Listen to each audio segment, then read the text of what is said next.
ಪರಿಶಿಷ್ಟ ಪಂಗಡದ ಸಮುದಾಯದ ವಿದ್ಯಾರ್ಥಿಗಳು ವಿದೇಶಿ ವಿಶ್ವವಿದ್ಯಾಲಯಗಳಲ್ಲೂ ಓದಲು ಸಹ ನಾವು ಪ್ರೋತ್ಸಾಹಧನವನ್ನು ರೂಪಿಸಿದೆ. ಈಗಾಗಲೇ ಹೆಚ್ಚು ಕಡಿಮೆ 90ರಿಂದ 100 ವಿದ್ಯಾರ್ಥಿಗಳು ವಿದೇಶಿ ವಿಶ್ವವಿದ್ಯಾಲಯಗಳಲ್ಲಿ ಅಧ್ಯಯನ ಮಾಡ್ತಾ ಇದ್ದಾರೆ.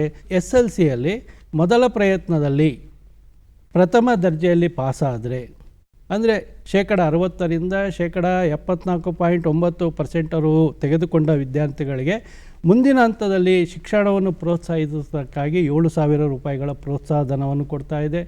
75%ಕ್ಕಿಂತ ಅಧಿಕ ಪರ್ಸೆಂಟೇಜ್ ತಗೊಂಡವ್ರಿಗೆ 15,000 ರೂಪಾಯಿಗಳನ್ನು ಕೊಡ್ತಾ ಇದೆ.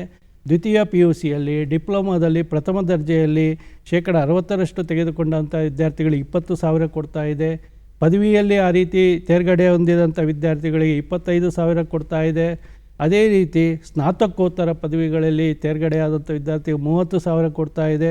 ಪ್ರೊಫೆಷ್ನಲ್ ಕೋರ್ಸ್ ಇಂಜಿನಿಯರಿಂಗ್, ಮೆಡಿಕಲ್ ಮತ್ತು ಕೃಷಿ ಸಂಬಂಧ ಪ್ರೊಫೆಷ್ನಲ್ ಕೋರ್ಸ್ನಲ್ಲಿ ಪ್ರಥಮ ದರ್ಜೆಯಲ್ಲಿ ಪಾಸಾದಂಥ ವಿದ್ಯಾರ್ಥಿಗಳಿಗೆ 35,000 ಪ್ರೋತ್ಸಾಹಧನವನ್ನು ನೀಡುವುದರ ಮೂಲಕ ಮತ್ತಷ್ಟು ಶಿಕ್ಷಣವನ್ನು ಪಡೆಯಲು ಅವರಿಗೆ ಹುರಿದುಂಬಿಸ್ತಾ ಇದೆ. ಇದರಿಂದ ಸಾವಿರಾರು ಸಂಖ್ಯೆಯಲ್ಲಿ ವಿದ್ಯಾರ್ಥಿಗಳು ಪ್ರಯೋಜನವನ್ನು ಪಡೆದುಕೊಂಡು ಉನ್ನತ ಶಿಕ್ಷಣವನ್ನು ಪಡೆಯಲು ಸಾಧ್ಯವಾಗಿದೆ.